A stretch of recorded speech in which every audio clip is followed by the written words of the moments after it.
Assalamualaikum warahmatullahi wabarakatuh.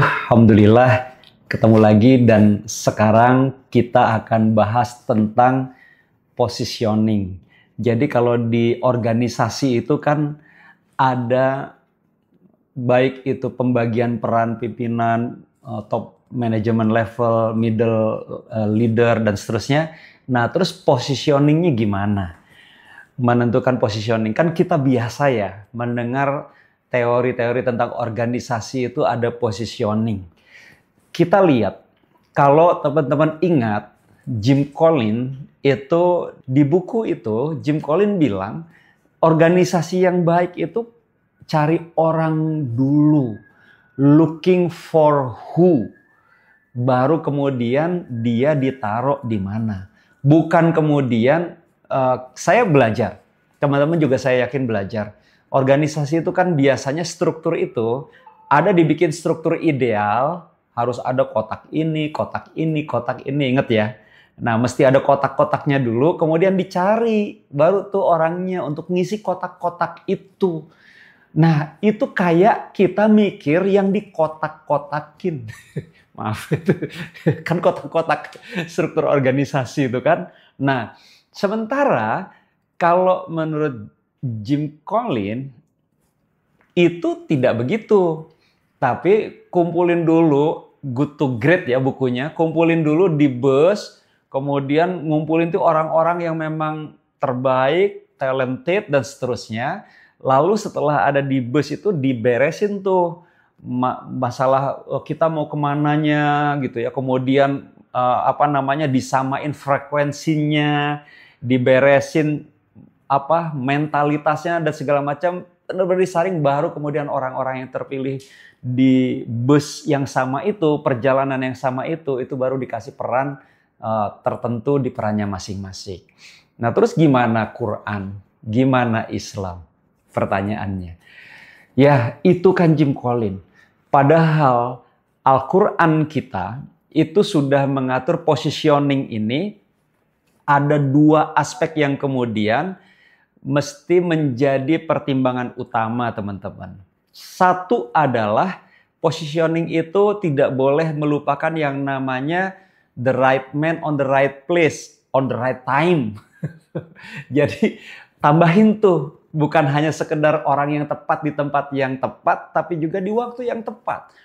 Nah, Nabi mengatakan yang kurang lebih begini maknanya, kalau satu amanah dipegang oleh orang yang bukan ahlinya, tunggu aja kehancurannya. Kita ini seringkali memaknai itu cuma kayak hafalan teks, tetapi tidak mengambil itu sebagai saripati, sebagai core, sebagai drive untuk panduan kita dalam melakukan apapun termasuk berorganisasi, berbisnis. Padahal Nabi kita sudah 1400 sekian tahun yang lalu. Allah izinkan, kan illa wahyu yuha. Apa yang disampaikan Nabi itu cuma wahyu Allah juga gitu. Tapi lewat lisan Nabi, lewat perbuatan Nabi, izin Nabi dan seterusnya. Nah, Nabi udah bilang, lihat aja kalau ada satu posisi yang kemudian itu diamanahkan kepada yang bukan ahlinya, bukan orang yang tepat, tunggu kehancurannya. Itu sudah jelas-jelas kok. Nabi mengatakan begitu. Terus positioning looking for who ini panduannya di Quran apa? Lihat cara Allah. Cara Allah ketika kemudian Allah itu hendak mentakdirkan sebuah proses perubahan di satu kaum. Yang pertama kali Allah lakukan, yang Allah tetapkan apa? Mengangkat satu orang menjadi nabi, menjadi rasul bagi kaum itu. Dan Nabi Muhammad untuk seluruh kaum dan sampai akhir zaman. Ya, Nabi Ibrahim di zamannya, di waktunya yang tepat. Nabi Musa alaihissalam dengan semua perangkat mukjizatnya itu di zamannya yang musuhnya Firaun, yang kemudian pembantu-pembantu terbaiknya, terhebatnya adalah penyihir-penyihir terbaik sepanjang zaman. Yang sampai kemudian mereka bisa menyihir tali menjadi ular-ular. Allah mengambil Musa alaihissalam, orang yang tepat, orang yang sesuai, Hu, walaupun Allah ya, ini contoh tapi ini kode, ini pesan. Memilih Musa, kemudian mukjizatnya juga, mukjizat yang para tukang sihir terbaik ini sudah tidak akan bisa mengelak, itu mah sudah bukan sihir lagi. Karena sihir terbaik itu ya kami. Itu mah sudah tidak mungkin sihir, itu pasti ada Sang Maha Pencipta yang bisa memberikan mukjizat namanya kayak gitu mah gitu. Nah, Nabi Isa alaihissalam pengobatan segala macam waktu itu sedang didewa-dewakan luar biasa. Dikasih mukjizatnya bisa menyembuhkan sakit apapun yang saat itu nggak ada obatnya, bahkan menghidupkan orang yang meninggal. Nabi Muhammad SAW dikasih mukjizat Al-Quran. Tapi sayangnya Al-Quran yang sama yang dulu berhasil dan mampu mengguncangkan manusia-manusia yang menyerahkan dirinya kepada Al-Quran ini, lalu manusia-manusia Quran ini yang kemudian mengguncangkan dunia. Quran yang sama itu sebenarnya yang sedang diberlakukan sekarang. Tapi orang-orangnya kayak saya ini, ayah. Jadi ya nggak terguncang. Jauh dari terguncang sekualitas para sahabat. Ya dampaknya juga ya kayak gini. Nah, jelas Allah dan Rasulnya udah kasih contoh positioning tuh, memilih Nabi dan Rasul zaman siapa, orangnya seperti apa, dan seterusnya dengan semua perangkat mukjizat yang tepat. Atau dalam surat Al-Qasas ya, surat 28 ayat 26, itu dalam kisah Nabi Musa alaihissalam, itu juga sama. Bagaimana dua gadis anaknya Nabi Syuaib ini lalu merekomendasikan pemuda, yaitu namanya Musa itu, kepada ayahnya Syuaib, karena memang ayahnya yang sudah tua ini mencari orang yang tepat untuk meneruskan semua aktivitasnya, baik pertaniannya, peternakannya. Sementara orang-orang yang bisa dipercaya di situ rusak semua, nggak ada yang bisa dipercaya kecuali anak-anak gadisnya. Lalu anak gadisnya ini merekomendasikan looking for who. Mereka melihat seorang pemuda yang mereka lapor kepada ayahnya, dia seorang yang qawiyun amin. Lihat who, orang yang qawiyun amin, orang yang qawi, kuat, profesional, dan amanah. Pemuda itu wahai ayah. Dan ketika dicek sama Syuaib, tepat. Kasih baru amanahnya. Bahkan dikasih satu amanah bonus, yaitu menjadi suami dari salah satu putrinya. Masya Allah. Oh, pemuda tuh caranya gitu. Nah, jadi apa? Setelah positioning itu adalah memastikan tadi orang yang tepat di posisi yang tepat, kemudian di waktu yang tepat. Satu. Yang kedua, positioning itu prinsip dasarnya adalah rules, aturan. Apa? Sebagaimana di surat Al-Baqarah ayat 35, 36, 37. Dan banyak banget ayat-ayat lain. Ini saya cuma ngambil satu bagian aja. Allah sudah memberikan kode pesan di sini bahwa aturan itu mesti ditetapkan. Saya bacakan artinya ya teman-teman. Dan kami berfirman, wahai Adam, tinggallah engkau dan istrimu di dalam surga dan makanlah dengan nikmat berbagai makanan yang ada di sana sesukamu.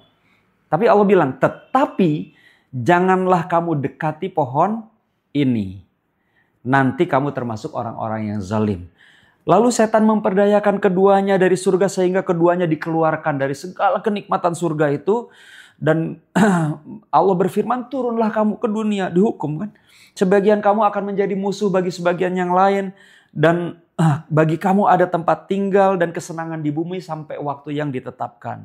Kemudian Adam menerima beberapa kalimat dari Tuhannya, lalu dia pun Allah menerima tobatnya. Sungguh Allah Maha Penerima Tobat, Maha Penyayang. Jadi teman-teman, di sini Allah memberikan kode pesan bahwa ada rules. Dalam organisasi pun begitu. Tidak boleh kita tidak punya rules. Ada rules, ada aturan. Kalau di organisasi itu ada yang memang rulesnya itu bagaimana itu gas, sales tuh. Wah gas kenceng. Tapi nggak boleh dibiarin kenceng biasa, kenceng bebas begitu aja.